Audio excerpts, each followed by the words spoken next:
Assalamualaikum warahmatullahi wabarakatuh. Selamat sore Bapak dan Ibu. Hari ini saya akan mempresentasikan tugas akhir saya yang berjudul Rancangan Buku Ilustrasi Tenun Songke sebagai media pengenalan budaya kepada remaja 15-17 tahun di Riau, Manggarai, Flores, Nusa Tenggara Timur. Latar belakang. Reok atau juga sering disebut dengan Riau adalah sebuah kecamatan di Kabupaten Manggarai, Nusa Tenggara Timur. Manggarai juga dikenal dengan tenunnya. Tenun songke sudah menjadi salah satu mata pencaharian dari masyarakat yang ada di Nusa Tenggara Timur, Manggarai salah satunya. Kain tenun yang ada di Manggarai mempunyai sebutan sendiri, lipa ataupun towe. Towe atau lipa sering digunakan oleh perempuan ataupun laki-laki di Manggarai. Pada zaman dahulu, tenun songke terbuat dari kapas dan diolah sendiri menjadi benang. Dan juga pewarnaan yang digunakan menggunakan warna berasal dari alam. Akan tetapi, dikarenakan harga kapas yang semakin tinggi di Manggarai, sehingga pengrajin tenun songke beralih menenun dengan menggunakan benang tekstil yang dijual di toko. Kekurangan dari tenun songke yang menggunakan kapas dan juga pewarna alam ini adalah tenun akan semakin pudar jika digunakan setiap hari. Berbeda dengan tenun songke yang terbuat dari bahan tekstil, warna tetap terjaga dan juga mudah untuk didapatkan. Rumusan masalah: bagaimana merancang buku ilustrasi yang berisikan tentang tradisi menenun di Riau yang efektif dan sesuai dengan kaidah perancangan DKV untuk masyarakat Riau usia 15-17 tahun supaya sadar akan tradisi dan budayanya sendiri. Batasan masalah: merancang buku komunikasi visual dalam bentuk ilustrasi tenun songke di Riau yang komunikatif, informatif dengan teknik digital painting dan dalam bentuk bitmap. Arti penting dari penelitian ini adalah ingin meningkatkan kesadaran masyarakat tentang tradisi yang hampir dilupakan oleh warga di daerah Riau Manggarai, yang sudah menjadi suatu kebiasaan anak muda zaman dahulu, yang sekarang tidak diterapkan lagi pada anak muda zaman sekarang. Tujuan dari perancangan ini adalah membuat sebuah buku ilustrasi yang komunikatif dan informatif tentang tenun songke di Riau Manggarai. Diharapkan mampu membuat masyarakat kembali mengetahui dan paham tentang sejarah dan juga peranan dari tenun songke sebagai tradisi yang perlu untuk diketahui dan dipahami cara pembuatan tenun songke tersebut, dan tradisi ini jangan sampai hilang dari Riau Manggarai. Adapun beberapa manfaat dari perancangan ini. 1. Bagi masyarakat. Manfaat adanya buku ilustrasi ini untuk masyarakat adalah dapat membangun kembali kesadaran dan juga tradisi yang sudah ada sejak lama di Riau Manggarai. Sekaligus dapat membantu masyarakat untuk memahami dan mengerti tentang sejarah serta proses pembuatan tenun songke yang menjadi ciri khas daerah ini. Yang kedua adalah bagi penulis. Manfaat adanya buku ini bagi penulis adalah mendapatkan pengetahuan dan wawasan baru mengenai segala hal yang berkaitan dengan tenun songke, serta memberikan sumbangsi positif pada proses pelestarian budaya dan tradisi tenun songke yang ada di Riau Manggarai. Yang ketiga, bagi keilmuan. Manfaat buku ilustrasi ini bagi bidang keilmuan adalah dapat menjelaskan tentang sejarah dan juga peranan tenun songke di Riau Manggarai, memberi penjelasan pembuatan tenun songke secara menyeluruh dalam bentuk buku ilustrasi yang menarik, komunikatif, dan informatif. Yang keempat, bagi lembaga. Manfaat dari buku ini untuk lembaga adalah dapat memberikan referensi untuk adik tingkat yang juga akan melakukan penelitian, menambah buku bacaan tentang kebudayaan di Indonesia Timur di Perpustakaan Kampus STSR Divisi Yogyakarta. Mbaru tembong. Mbaru artinya rumah, tembong adalah gong. Dalam arti budaya, mbaru tembong adalah rumah adat. Biasa digunakan untuk mengadakan rapat atau musyawarah. Rumah gong disebut juga rumah adat dikarenakan gong merupakan alat untuk mengumpulkan masyarakat di Manggarai. Letak dari mbaru tembong ini harus berada di tengah kampung. Bagian pintu berhadapan langsung dengan halaman atau yang sering disebut dengan natas, dan juga berdekatan dengan compang yang merupakan tempat sesajian di tengah kampung. Natas yang memiliki arti yaitu halaman kampung. Natas biasa dipakai untuk main caci dan juga dipakai untuk tuka ka'bah yang memiliki arti yaitu sesajian kerbau saat upacara penting. Natas juga dipakai untuk acara ndei kawing atau perkawinan. Natas dipakai untuk tempat bermain anak-anak atau osang lakbar dahta koe. Natas juga sering disebut dengan lingkungan ramah anak. Dan terakhir, natas biasa dipakai juga untuk menjemur hasil bumi. Compang. Compang merupakan alat untuk tempat sesajian yang terletak di halaman kampung. Compang berbentuk bundar menyerupai meja persembahan. Compang terbuat dari tumpukan tanah dan batu-batu.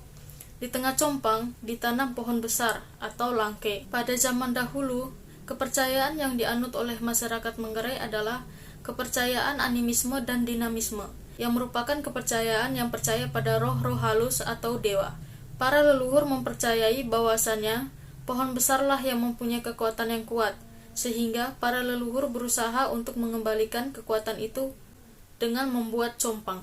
Sejarah. Pada abad ke-11, Manggarai menjadi salah satu wilayah yang menjadi rebutan antar Kesultanan Bima di Sumbawa dan Kesultanan Gowa di Sulawesi untuk memperebutkan kekuasaan perdagangan.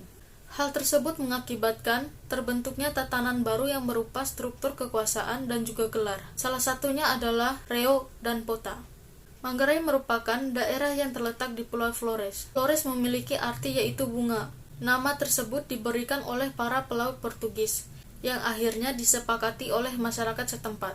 Sebelum mengubah nama menjadi Flores, pulau tersebut memiliki nama Nusa Nipa. Kesenian budaya Manggarai. Salah satu budaya yang ada di Flores adalah menenun.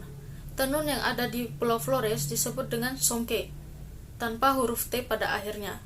Tenun songke menjadi sesuatu yang wajib dikenakan oleh masyarakat Manggarai dalam setiap upacara adat, seperti penti, yaitu pesta kenduri, caci, yaitu tarian adat Manggarai, lipat tabing, yaitu songke yang diberikan oleh kaum laki-laki kepada kaum perempuan pada saat lamaran, kawing, yaitu sebagai belis atau emas kawin, liparapu merupakan pembungkus mayat, randang, yaitu membuka kebun baru, nempung, yaitu musyawarah, tombok adak, yaitu pembicaraan mengenai adat, ke gereja, ketika mandi dan tidur, saat kelahiran, dan untuk membungkus orang yang telah meninggal. Nilai pada tenun songke. Nilai yang terdapat dalam tenun songke dilihat dari warna yang digunakan. Warna dasar dari tenun songke adalah warna hitam. Warna hitam bagi orang Manggarai melambangkan arti kebesaran dan keagungan, serta kepasrahan bahwa manusia pada suatu saat nanti akan kembali kepada Mori Kraeng atau Sang Pencipta. Adapun beberapa arti dari motif yang dipakai oleh penenun songke, yaitu pertama, motif vela kaweng. Motif ini mengajarkan pada manusia bahwa alam flora menunjang kehidupan manusia, baik sebagai makanan, perumahan maupun pengobatan. Motif jok melambangkan persatuan menuju Tuhan dengan istilah Mori Zari Dedek, yang memiliki arti penguasa alam semesta. Juga memiliki arti persatuan dengan sesama manusia dan juga alam sekitarnya. Bunga songke bermotif ranggong atau laba-laba. Masyarakat Manggarai meyakini laba-laba tidak pernah mencuri atau cari gampang. Masyarakat Manggarai selalu diingat untuk senantiasa bekerja keras, cermat, dan juga jujur. Motif sui. Motif sui ini berbentuk garis-garis batas yang melambangkan keberakhirannya sesuatu, bahwa segala sesuatu ada akhirnya dan juga ada batasnya. Motif tala.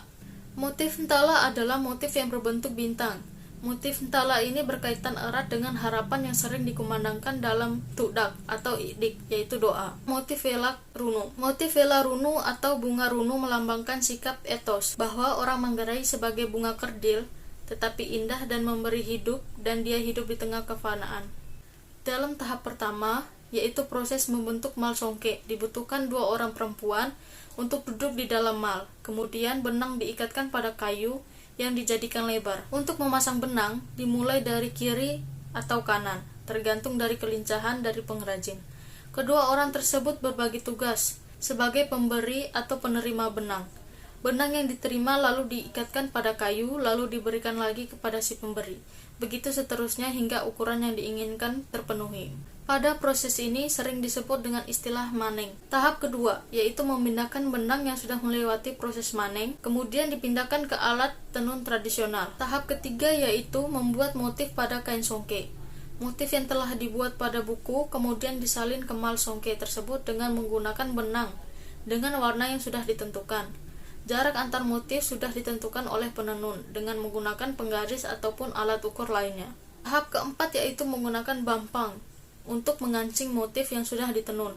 Bampang akan dimasukkan dari kanan ke kiri ataupun sebaliknya. dan ditarik ke arah perut sebanyak 2 kali untuk mengancing benang maupun motif. Pada tahap selanjutnya, yaitu menggunakan jangka yang berbentuk seperti sisir rambut.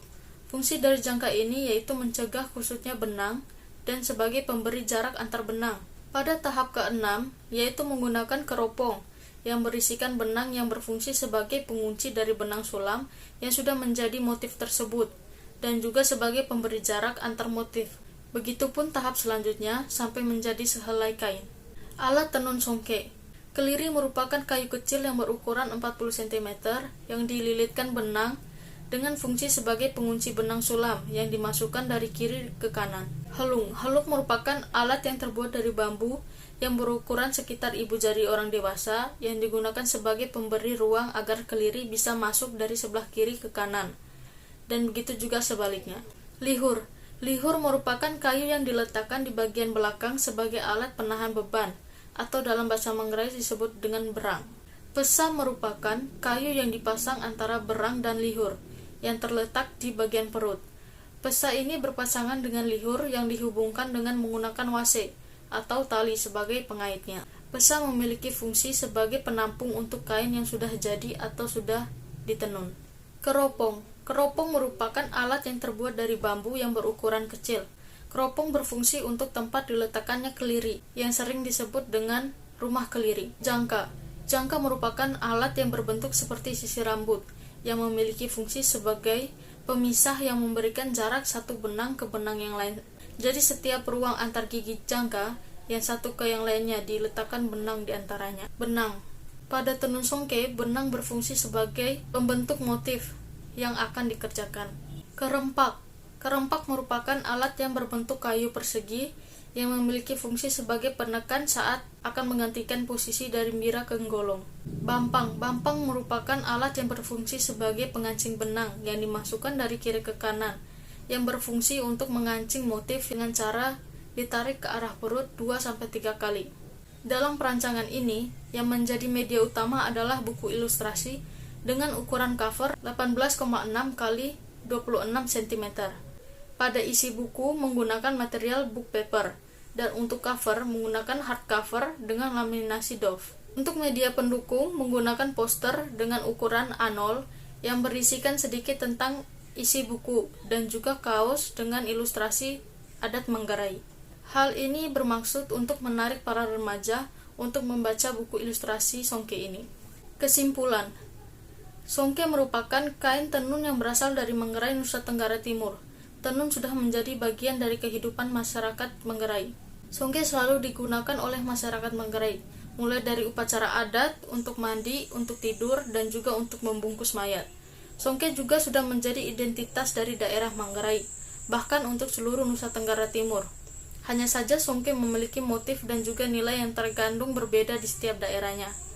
Menenun sudah menjadi tradisi turun-temurun di masyarakat Manggarai. Saran untuk para pembaca adalah meningkatkan minat untuk membaca yang berguna untuk meningkatkan ilmu pengetahuan, dan juga tidak bosan untuk mempelajari, mendalami, dan juga mengkaji budaya lokal. Hal ini akan membuat kita menjadi peduli akan permasalahan dan juga bisa peduli dengan budaya sendiri. Menjadi orang yang paham akan budaya lokal tidak menjadikan kita sebagai orang yang ketinggalan zaman atau juga kuno. Akan tetapi jika kita lebih peduli dengan budaya lokal, di situ kita akan menjadi mengerti bahwa budaya memiliki sesuatu yang kaya dan juga unik. Hal tersebut yang membuat kita harus terus menjaga budaya lokal. Sekian presentasi tugas akhir saya. Saya Triputri Widipuspita mengucapkan terima kasih. Jika ada kesalahan, mohon dimaafkan. Wassalamualaikum warahmatullahi wabarakatuh.